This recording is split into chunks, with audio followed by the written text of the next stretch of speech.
Hello, good evening. Ed Pangilinan of Headline Eye News. At nandito yung mga officers ng LAMP AccuWellness Foundation Incorporated.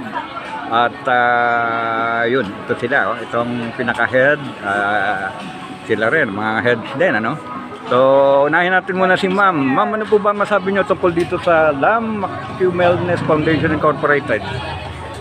Ang LAMP AccuWellness Foundation, ito yung isang training center para sa mga nag-aaral ng traditional Chinese medicine. Kasama na dyan acupuncture, gua sha, ano pa ibang modalities. Meron din doon nag-aaral ng cupping o yung bankusa. Marami pa pong iba. Oo. Ano po problem niya, Ma'am? Ang acupuncture, basically, kumbaga, binibigyan niya yung ng pagkakataon ng katawan natin to heal itself. Kasi di ba naniniwala tayo na yung sarili nating katawan may capacity to heal itself. So, gamit ang karayom, pinagagana natin yung ating energy sa katawan dahil usually mga sakit dulot ng disbalance ng tinatawag sa TCM na ganyan. Okay. Para mag-balance yun, ginagamitan natin yung karayom. Okay. Para magkaroon ng harmony kumbaga. Ano pong problem niyo, Ma'am? Lynn. Lynn, si Madam Lynn. Ito naman po ay isa pa nating Yes staff. po, I'm Chat Abadilla po. Siya yung finance officer po. Finance officer ng LAMP AccuWellness Foundation. Ma'am, magandang gabi po. Ano po ba masabi niyo tungkol dito sa LAMP AccuWellness Foundation? Ay, ang LAM po, si Dr. Marquez Palanca po, siya yung nagdala ng acupuncture po sa Pilipinas. Actually po, wala na po ngayon si Dr. So, matagal na po kasi pinapractice namin ng acupuncture. Kaya lang noon, hindi pa masyadong kilala.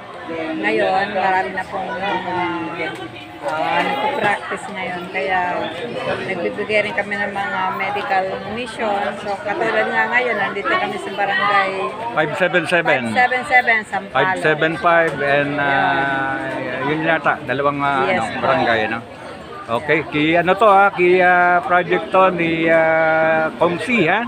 Yes. Kongsi Dr. Louis Yeah. Chua and social worker Ryan Ponce. At ito naman si Sir ay Ako po ang marketing director po ng LAMP AccuWellness Foundation.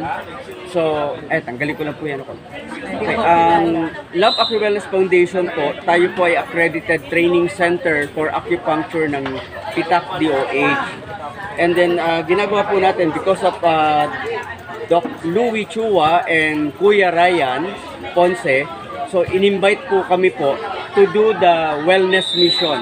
So, ito po ay libre po para to serve the community po. So, ear acupuncture or auriculotherapy or acupuncture, malaking tulong po for alternative medicine po. Kaya nakakatuwa po because sila Doc Louis Chua and Kuya Ryan are open for the alternative medicine. Maraming salamat po. Libre po lahat ito. Punta lang po kayo dito. ano pa po niyo, Sir? Ako po si Prac Albert Machete po, or Prac A ang tawag po nila sa akin. Okay, maraming salamat po. Ito project ni Dr. Louis Chua to, no? Yung Batman and Robin of Sampaloc.